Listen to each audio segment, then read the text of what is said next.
முட்டை குருமா. தேவையான பொருட்கள்: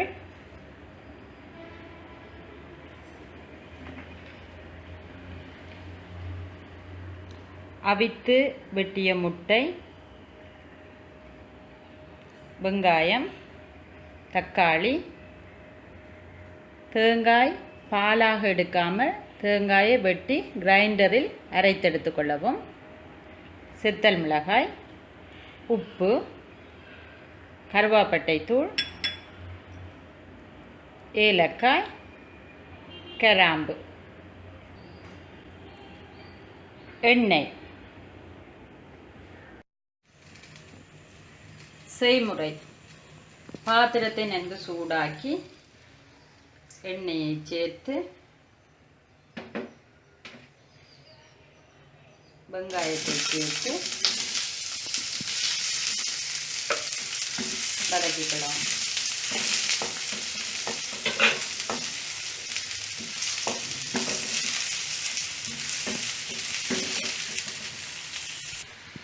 வெங்காயம் வதங்கியதும்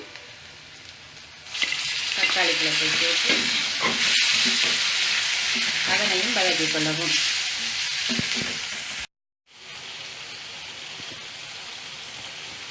தக்காளி வதங்கியதும் ஏலக்காயை சேர்த்து கிராம்பை சேர்த்து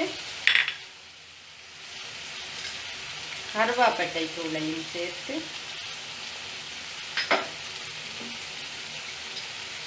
உப்பு சேர்த்து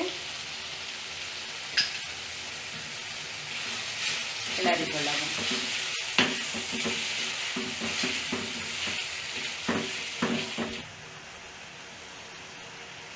இவற்றோடு நாங்கள் இங்கு மிளகாய் தூள் சேர்ப்பதில்லை, செத்தல் மிளகாயைத்தான் சேர்த்துக்கொள்வோம். செத்தல் மிளகாயே இக்குருமாவுக்கு உரைப்பை காரத்தை கொடுப்பதனால் நாங்கள் விரும்பிய அளவு எங்களுடைய சுவைக்கு ஏற்றவாறு நாங்கள் இந்த செத்தல் மிளகாயை சேர்த்துக்கொள்ள முடியும்.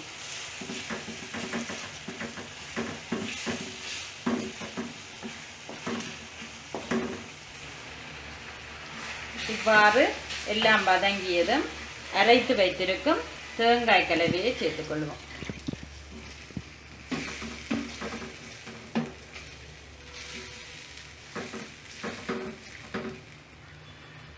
தேங்காய் கலவையை சேர்த்து இதனை ஒரு 3 நிமிடம் கொதிக்க விடுவோம்.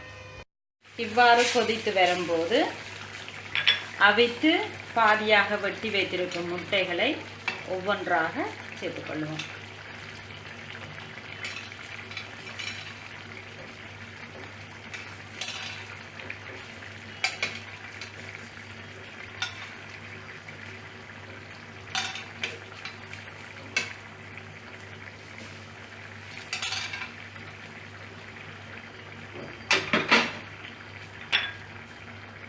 சிறிது முட்டை கரையாதவாறு கிளறி விடுவோம்.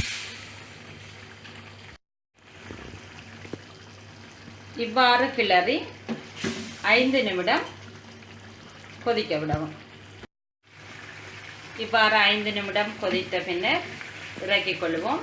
முட்டை குருமா தயாராகியுள்ளது. இறக்கி பரிமாறுவோம்.